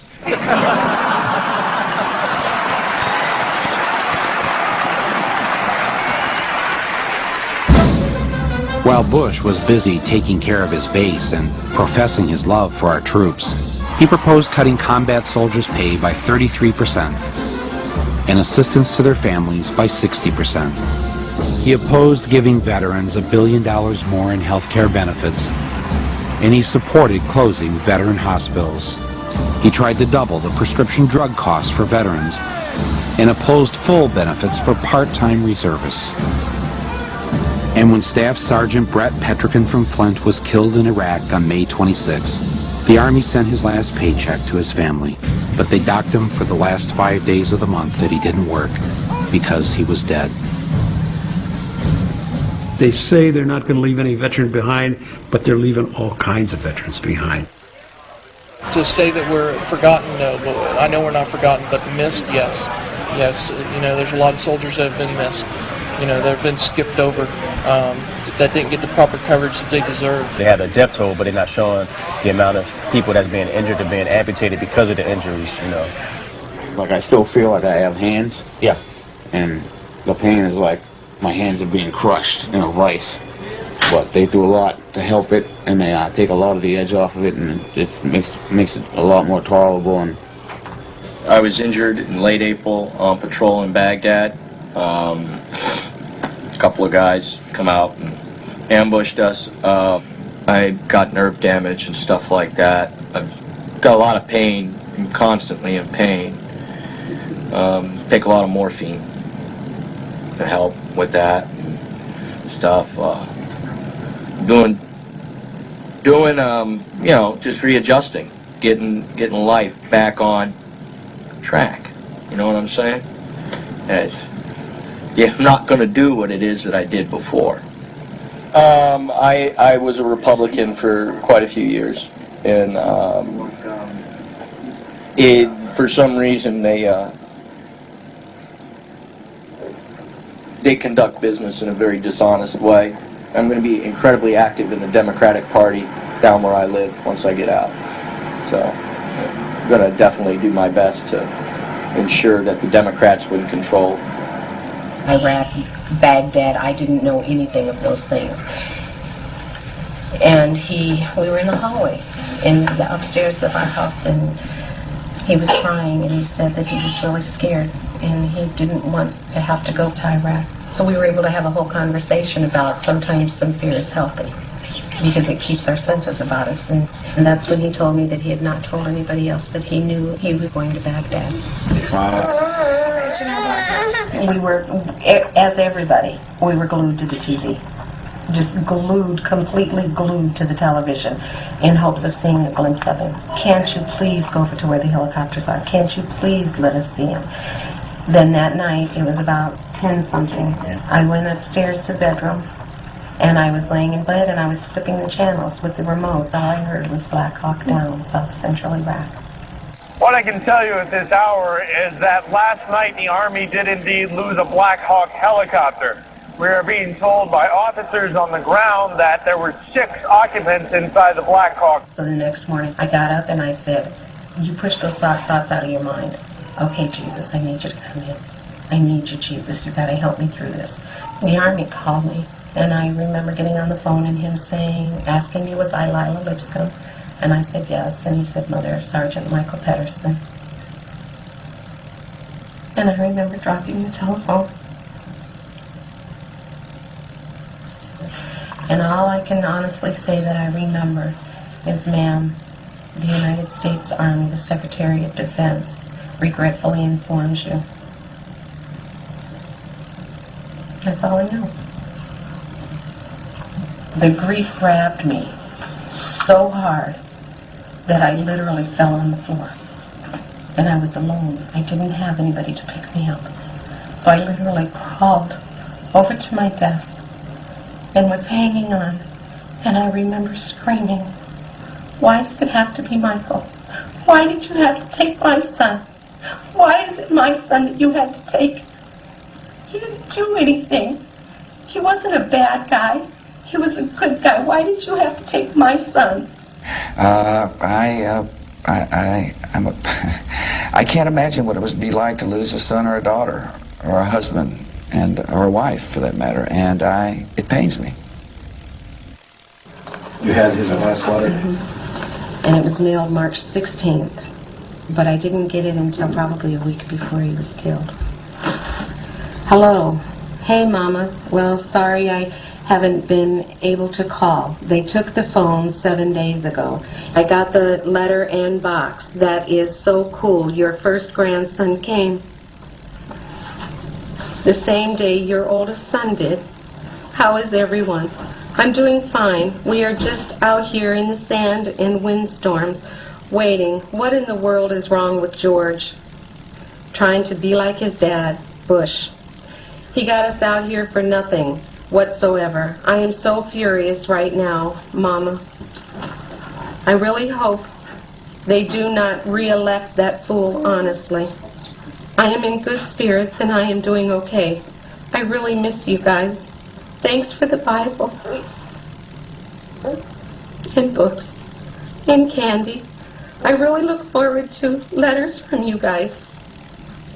Well, I'll tell all the family hello and that I am doing fine. We don't expect anything to happen anytime soon. I cannot wait to get home and get back to my life. Tell Sputnik congrats, and I'll see my first nephew soon. As soon as I get back to the States. Hope you guys are doing okay. And keep sending the mail. It makes getting through the days easier. Well, I am on my way to bed, so I will write you guys soon. I love and miss all of you guys.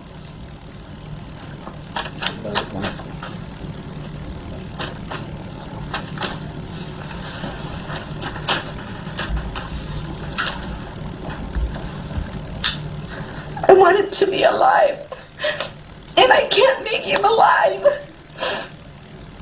But your flesh just aches. You want your child. It's out of sync. A parent is not supposed to bury their child. I feel sad for my family because we lost our son. But I really feel sorry for the other families that is losing their kids as we speak. And for what? I don't. That's I guess, the sickening part. For what? You've heard a lot about Halliburton lately. Criticism is okay. We can take it. Criticism is not failure. Our employees are doing a great job. We're feeding the soldiers. We're rebuilding Iraq. Will things go wrong? Sure they will. It's a war zone. We're serving the troops because of what we know, not who we know. Well, let me tell you about Halliburton, the company I ran. I'm very proud of what I did at Halliburton. The people of Halliburton are very proud of what they've accomplished, and I frankly don't feel any need to apologize for the way I've spent my time over the last 5 years as the CEO and chairman of a major American corporation. Yeah, this is also an attempt to divert attention away from the fact they have no energy policy. And as the Secretary of Energy said, we were caught unawares. In the middle of the war, Microsoft, DHL, and other corporations invited Halliburton to a conference to figure out how much money could be made in Iraq. Having worked this effort even since before the invasion, the liberation of Iraq started, you, industry, are definitely a vital part of that effort. We appreciate your interest in this. We need you. Now, lots of you are small businesses and you're struggling. How do we get a piece of this big action? All of you, the big guys, are going to get it, and the rest of us who have subcontracting capability or none at all. USTDA is for you. Once that oil starts flowing and money coming, it's going to be lots of money. It's the second largest reserve of oil in the world. There's no question about how much money is there. I've been getting complaints from Iraqi firms and from American firms that the lack of transparency, the corruption. I think the profits that American companies are making, the main companies, are so overwhelming. I mean, like when you have a line item for $1 million and you subcontract it out for $50,000 or $60,000 or $70,000, that's a huge profit, and it's the American taxpayer that's going to pay for that. And it's going to get better. Start building relationships, because it's going to get much better as the oil flows and their budget increase. And the good news is, whatever it costs, the government will pay you. War is always good for certain companies, I mean, that are in the war, the business of war. We're very proud of the work we're doing, again, in supporting the U.S. government and the U.S. military. And the real heroes of the campaign, the real heroes of the Reconstruction are the men and women of the U.S. Armed Forces. And we're very proud to be any part of that we can in supporting them. Halliburton delivers hot meals, supplies, clean clothing, and communications to our soldiers so they can be a little closer to home. It's a girl. Halliburton, proud to serve our troops. I just read in the paper Halliburton got another contract. Halliburton got another contract. Which is not being contested at all. Because nobody knows. Well, it's in the paper, so somebody knows. But that's after it happens. It's after the fact. It's too late. The United States is now a major player in the Iraqi oil business. American troops guard the oil fields as Texas oil workers assess their potential. So it's a safe environment to work in. We don't feel any risk. We feel like we're being well protected here, or we wouldn't be here. It's no secret. I mean, I make anywhere, I don't know, between $2,000 and $3,000 a month. A Halliburton employee out here driving a bus can make all between $8,000 and $10,000 a month. Explain that one to me. For 40 hours a week, driving the same 2.5 mile route. Go figure. Where's the justification in that? There's no other single area of the world today with the opportunity for business, new business, similar to the opportunity that's available today in Iraq.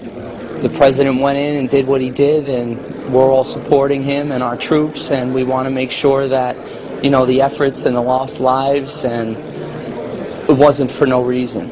If it wasn't for the oil, nobody would be there. Nobody would worry about it. Unfortunately, at least for the near term, we think it's going to be a good situation or a dangerous situation. Good for business, bad for the people. Today on the news, Rumsfeld was saying, and Wolfowitz was saying, oh, the Iraqi people are much, much better off.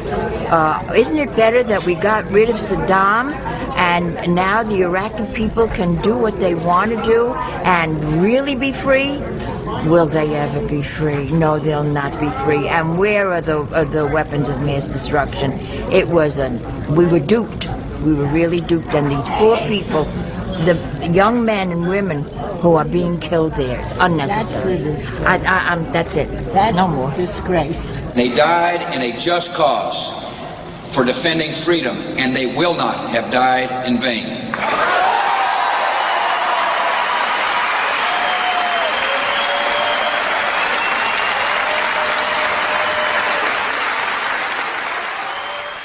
Lila had called to tell me that she was coming down from Flint to Washington, D.C. to attend a jobs conference. On her break, she said she was going to go and pay a visit to the White House.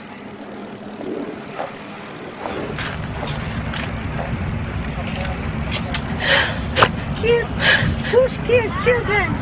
Iraqi children. My son killed. Kill my people in Spain. Yes. It's false lies. Kill people. Your children too. Yes, my This is son. only business to do in Iraq now. And they're killing all these young Americans. Yes. For what? For oil. Versus terrorists.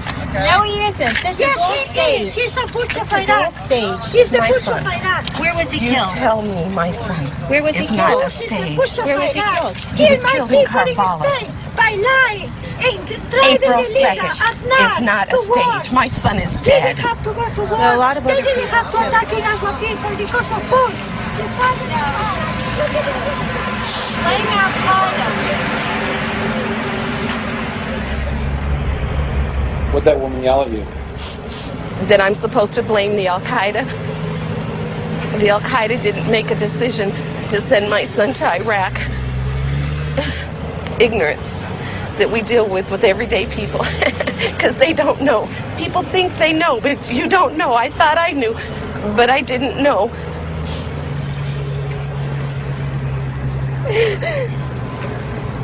I need my son.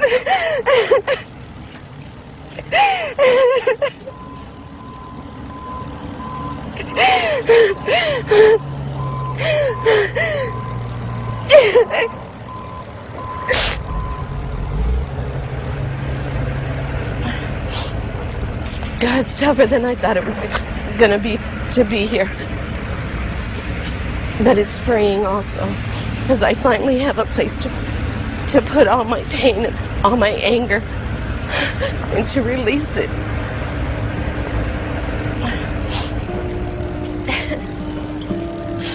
I guess I was tired of seeing people like Lila Lipscomb suffer, especially when, out of the 535 members of Congress, only one had an enlisted son in Iraq. I asked Corporal Henderson of the United States Marine Corps to join me on Capitol Hill to see how many members of Congress we could convince to enlist their children to go to Iraq. Congressman Michael Moore? Hey, Michael, how are you doing? Good, I'm good, good. good. John Tanner. Hey, nice see. nice to meet you. Very nice to meet you. What are y'all doing? Well, I'm here with Corporal Henderson, United States Marine Corps. Corporal, I was in the Navy years ago, 1968 to 72. We had Marines guard the base. You have kids? Yeah. If any way we can get them to enlist and go over there and help out with the effort. Got all the brochures. And one of them's got 2 children. Oh, yeah. Well, see, there's not many congressmen that have got kids over there. In fact, only one. You know, so we just thought maybe, you know, you guys should send your kids there first. That's right. What do you think about that idea? I don't disagree with it. Oh, you don't? No. All right. Oh, good. Well, here, take some brochures then. Here, at least take a Marine brochure. I think, yeah. And pass it around. Yeah. Well, encourage the fellow members, that, you know, if they're for the war, to get behind it, you know, and send their own. Thank you, man. Thank you, sir. Thank you very much. Congressman? Michael Moore. How are you doing? Good, good. Trying to get members of Congress to get their kids to enlist in the Army and go over to Iraq. Congressman? Congressman? Congressman Castle. Congressman Castle. Congressman. Congressman. Congressman Doolittle. Michael Moore. I'm wondering if, is there any way to... Of course, not a single member of Congress wanted to sacrifice their child for the war in Iraq. And who could blame them? Who would want to give up their child? Would you? Would he? I've always been amazed that the very people forced to live in the worst parts of town, go to the worst schools, and who have it the hardest are always the first to step up to defend that very system. They serve so that we don't have to. They offer to give up their lives so that we can be free. It is, remarkably, their gift to us. And all they ask for in return is that we never send them into harm's way unless it's absolutely necessary. Will they ever trust us again? He had used weapons. We know where they are. They're in the area around Tikrit and Baghdad and east, west, south, and north. There is a tie between Iraq and what happened on 9/11. The struggle can only end with their complete and permanent destruction. We wage a war to save civilization itself. We did not seek it, but we will fight it, and we will prevail. George Orwell once wrote that it's not a matter of whether the war is not real or if it is. Victory is not possible. The war is not meant to be won. It is meant to be continuous. A hierarchical society is only possible on the basis of poverty and ignorance.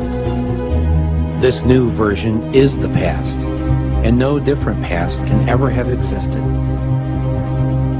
In principle, the war effort is always planned to keep society on the brink of starvation. The war is waged by the ruling group against its own subjects, and its object is not the victory over either Eurasia or East Asia, but to keep the very structure of society intact. There's an old saying in Tennessee, I know it's in Texas, probably in Tennessee, that says, "Fool me once, shame on you." If fool me, we can't get fooled again.